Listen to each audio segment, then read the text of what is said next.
Hello, and welcome to our channel, where we explore the human stories behind global events, the lives upended by politics and power, and the places where history is being written in real time. Today we turn our attention to Cuba, a nation of nearly 11 million people that is facing one of the most profound crises in decades. No food, no fuel, no tourists, and an economy grinding toward collapse under mounting U.S. pressure. What was once a brief window of hope after the Obama-era thaw in relations has slammed shut.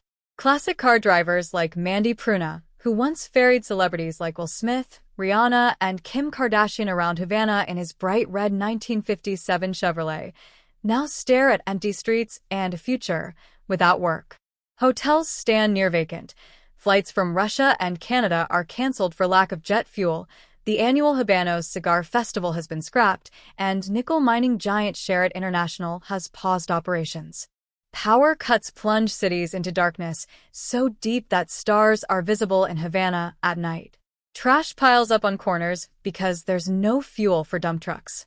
Schools suspend classes, hospitals cut services, and families scramble to cook with charcoal sold on the roadside. This is not a sudden disaster. It is the deliberate tightening of screws by the Trump administration, using military action in Venezuela and tariff threats against Mexico to choke off Cuba's oil lifeline. The island has no remaining allies willing to supply the hundreds of millions of dollars in fuel it needs to function. What oil remains is running out fast. President Trump has made his position clear. The Cuban government must finally open its centralized economy and make major reforms, or face total isolation. Secretary of State Marco Rubio, a Cuban-American and longtime critic of the regime, has said the only discussion he intends to have with Cuban leaders is when they will relinquish power. This is a regime that has survived almost entirely on subsidies, first from the Soviet Union, then from Hugo Chavez, Rubio said recently. For the first time, it has no subsidies coming in from anyone, and the model has been laid bare. The strategy is working in the short term. Oil from Venezuela has stopped, tourism has evaporated, remittances and private food imports are under threat. Anti-Castro Cuban-American politicians like Congresswoman Maria Elvira Salazar are pushing for a complete cutoff of U.S. assistance. This is the moment to stop everything. No more tourism, no more remittances, no more mechanisms that continue to finance and sustain the dictatorship, she said. It's devastating to think about a mother's hunger, about a child who needs immediate help. No one is indifferent to that pain. But that is precisely the brutal dilemma we face as exiles, to resolve the short-term suffering or to free Cuba forever. On the ground, the pain is immediate. Private food importers have suspended operations because they can no longer refrigerate products during rolling blackouts. Havana's agro-markets, where small amounts of island-grown produce are sold, are struggling to restock. Vendors pay 2 or 3 times more to transport goods. There's no food, one vendor told CNN anonymously. The impact will be terrible. We won't have anything. Mandy Pruna, once thriving in the tourism boom after Obama restored diplomatic ties in 2015, now sees no path forward. I need gas to be able to work, I need tourists to be able to work, he said. He has suspended his classic car license and is considering emigrating to Spain with his family. Everything is uncertain at the moment. There's no fuel. We don't know if there will be any and how we will pay for it. Cuban President Miguel Diaz-Canel has urged the population to resist creatively and adopt a wartime mentality. We will eat what we can produce in each place, he said.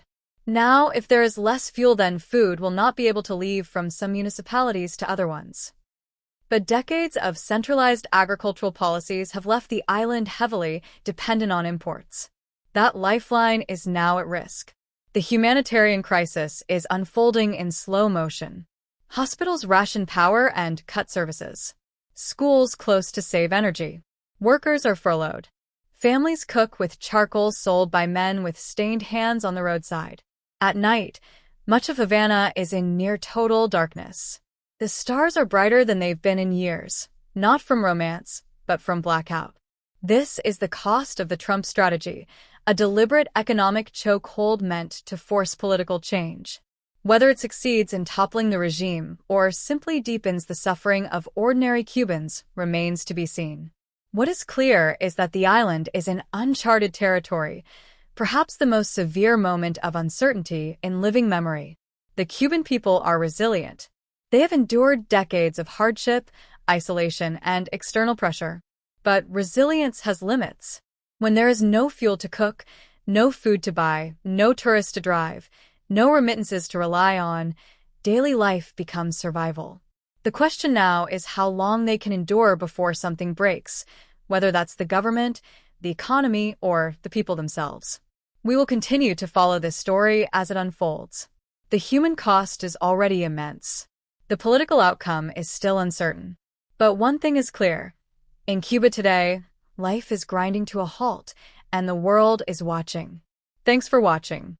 If this story moved you or made you think, drop a like, share it with someone who needs to see it, and subscribe so you never miss our deep dives into the human side of global events. Leave a comment. What do you think should happen next for Cuba? See you in the next video. Stay informed, stay compassionate.